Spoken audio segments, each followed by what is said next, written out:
আমরা স্ক্রিনে দেখতে পাচ্ছি এখানে একটি নূতন ১০০ টাকার নোট। ঠিক আছে?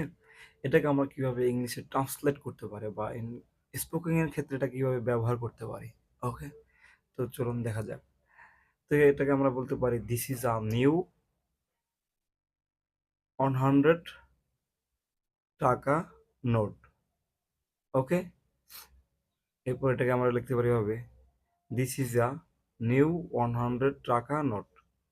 তৃতীয়টি হলো দিস ইজ এ নিউ টাকা 100 নোট।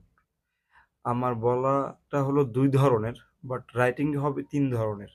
ওকে? এই ৩ ধরনের রাইটিংটা আপনি ইউজ করতে পারেন আপনার সিচুয়েশন অনুসারে। সিচুয়েশনটা হলো ১ম টা আপনি স্পিকিং এর জন্য বা ভেরি এভরিডে ইউজের জন্য। দ্বিতীয়টা হলো আপনার রাইটিং ফর্মাল রাইটিং এর ক্ষেত্রে বা আইএলটিএস রাইটিং এর ক্ষেত্রে। তৃতীয়টা আপনি রাইটিং এর ক্ষেত্রে ব্যবহার করতে পারেন বা স্পিকিং এর ক্ষেত্রেও ব্যবহার করতে পারেন। ওকে?